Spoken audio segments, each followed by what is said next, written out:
What's up, everybody? This is Under the Arch Sports. I'm Eric Hobbs, and today we're going to talk about the St. Louis Blues and what they need to do to stay hot as they go into the postseason. Before we get into that, make sure you subscribe to our YouTube channel and find us on Facebook and Instagram. Yeah, guys, so the Blues have won 9 straight, and they're the hottest team in the Western Conference. And, you know, if you're going to have a hot streak, heading into the playoffs is the time to do it. So that's great to see for the Blues. Now, I want to talk about their game on Saturday against the Minnesota Wild, the team they are almost certainly going to play in the first round of the playoffs. I think that game was enormous for a lot of reasons. One, you always want to win the game you're playing. 2, you're getting a game against the team that you're about to play in the playoffs.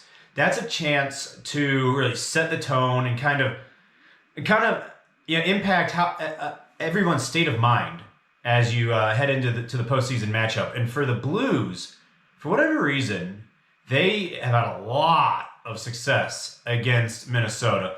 Going off the top of my head here, it's like they're like 10-0-1 or something like that in their last stretch against Minnesota. Something absurd like that.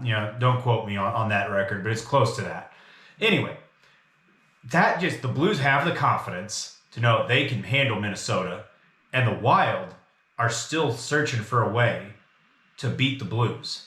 And so beating them 4 out of 7 may seem all the more daunting given their recent struggles against the Blues. As for the game itself, the way it went, the Blues, added even more to that confidence by getting up 4-1 and really controlling the game in the first 2 periods. And then I think the third period was also useful, just so the Blues don't get too cocky. That third period, I think, can serve as a reminder for this team that, remember, hey, if we slack off and get too overconfident, they can put up 4 goals in a period, and they can put the pressure on us. So I think for the Blues, that's good. That's a good kind of a wake-up call. As for the rest of that, it gave the Blues 100 points on the season. That's pretty cool. That's just the 9th time in franchise history that the Blues have had 100 points. Sunday's win over Nashville gave them 102, and 114 is the franchise record. They could match that if they won out. That'd be insane, but that's just a little bit of perspective on where this team is going to rank in terms of regular seasons all time. It's probably going to end up being top 4, top 3 ever for the St. Louis Blues there. And then, I wanted to talk about, aside from the Minnesota game, keys to a deep playoff run. You have the takeaways that I mentioned about Minnesota.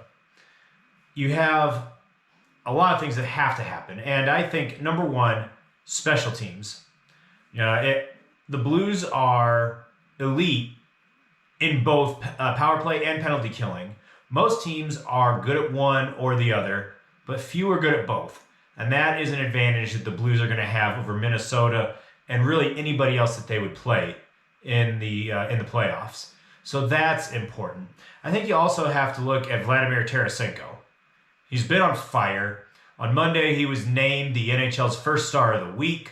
He had 7 goals in the past week to go along with 4 assists. So just going crazy. I don't think it's fair to expect that kind of pace from him going into the postseason, but he's got to be, the Vladdy that everyone knows he can be. I think that's going to be important. And then Jordan Binnington. That's been the topic of conversation for probably half the season for the Blues, is what do you do about Binnington? He doesn't have to be awesome. I think it's clear now Ville Husso is going to be your starter in the playoffs. Jordan Binnington just has to be a guy who can play if needed. He has to be someone that you have to feel confident about. And Jordan Binnington, he seems like the type of guy who's going to get his confidence back pretty quickly if he has a couple of good games in a row.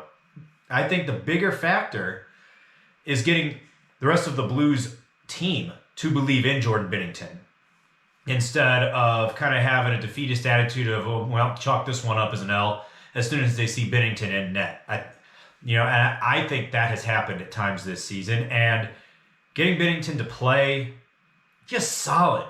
He doesn't have to be 2019 Binnington. The Blues don't need that. They need good, solid goaltending. And if Binnington can do that, that takes pressure off of Husso. It'll help the mindset of the defense in front of him, and I think it'll make a world of difference. And then I think the Blues, it's not something so much that they need to keep going with, but it's just something the Blues have, is they've got tons of depth. The number of 20-goal scorers that this team is going to end up with is just absurd. And I think it's an advantage that the Blues need to really take advantage of, is they don't need to depend on a given line. You have Tarasenko and Robert Thomas out there together. That's terrifying. But you don't have to run them into the ground 25, 30 minutes a game, because you have the depth.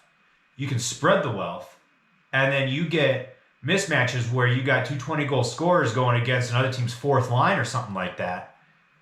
You're going to have plenty of opportunities for mismatches, I think.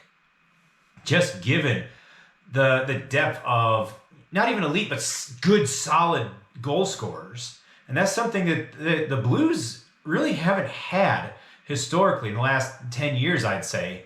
The team that won the Stanley Cup was a grind it out, just beat you up kind of team, and then they'd score enough along the way while they wore you down. This team's different. They've got lots of goal scorers. They just scored 4 goals in a row, or 4 goals in 11 games in a row, is it? That's insane.